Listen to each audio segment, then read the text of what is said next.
than it would be. If we could just wait for the office actions to roll in and the infringing products to roll in, the job would be way too easy, and it would be like your copyright registration where you don't even need a lawyer for it. And of course, I got good help out of both you guys on how you do this. This is good if you know what you're up against, but you don't know what you're up against. So you've got to write all kinds of what we might call contingencies about what you might be up against. That is it. By the way, this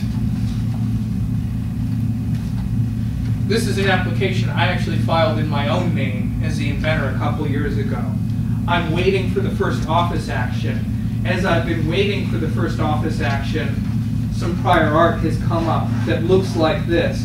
Some stuff Sony did at a trade show in 2007, a couple months before I filed, that I did not know about.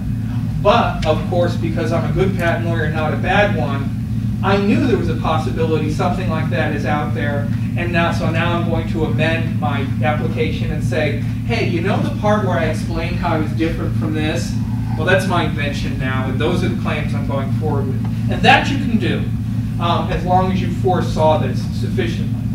And, when I finally get my first office action in a year from now, will I get knocked out by something I didn't even think about? Maybe. Some prior art I didn't know about, but we'll see. It's a chancing game. Okay, where am I on time? Good. I just have a question. Sure.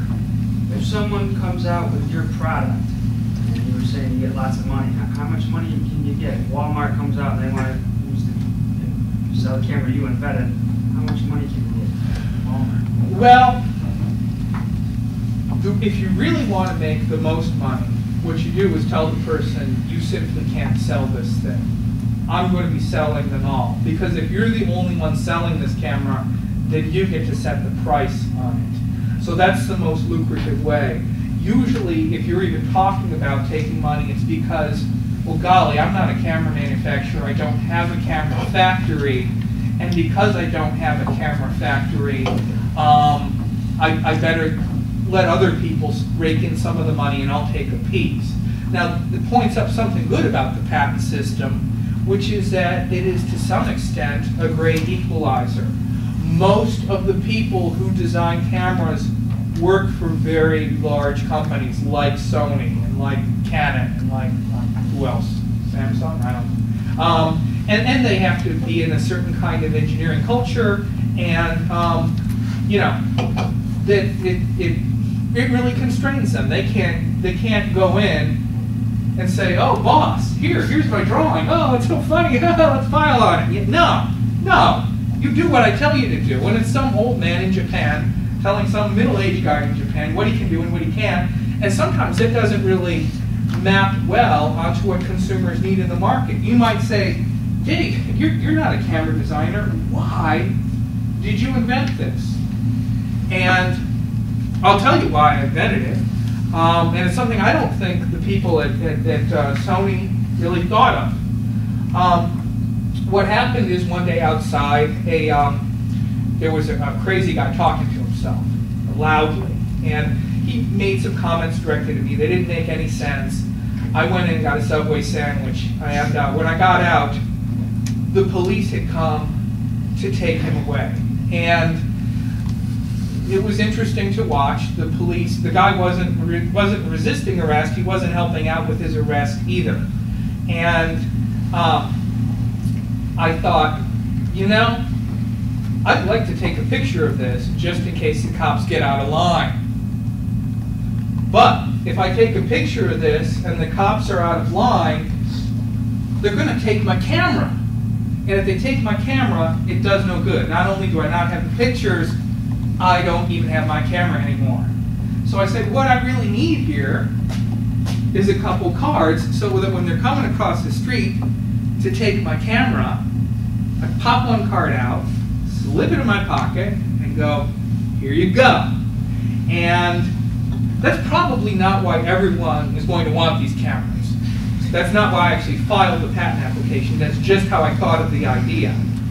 But the point I'm trying to draw here is that, but I think there are some real reasons why people would want this camera, as you can see from the picture. But the point is, when you've got straight-laced engineers working at very big companies they don't always do the correct kinds of what you might call anthropology to figure out what do people really need. Sometimes regular folks know what they need and know what other people need better than these engineers. And, you know, this gets right back to the beginning of this presentation. Okay, so I had this idea, you know, without the patent system, what would I have done with it? Absolutely nothing. I mean, I wouldn't even tell people about it, you know. They'd be like, you want to video cops? Why are you telling me this story? This story makes no sense. This is a stupid story. I'm happy with my camera, you know, and you just need to work on other stuff, dude. Work on better stuff. And no, the point is, I had truly a creative breakthrough here. You know, I'm a genius.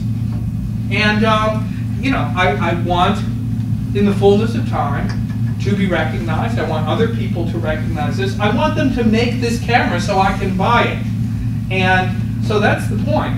I sat down and wrote the patent application and pursuing it not out of the goodness of my heart, because at some point in time, I can make money off it. If someday they do make cameras like this, I got news for you guys. I'm not going to build a camera factory. I don't want to build a camera factory.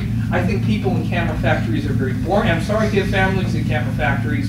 I think they're boring. I don't want to deal with them. All I want is the money. And the patent allows me to not be an engineer, to not go to work at Sony, and yet to skim off some of that sweet, sweet money. What's the question?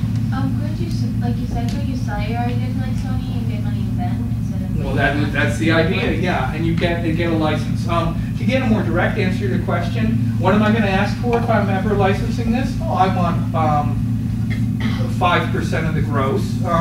What are they going to give me? Probably 2% of the net.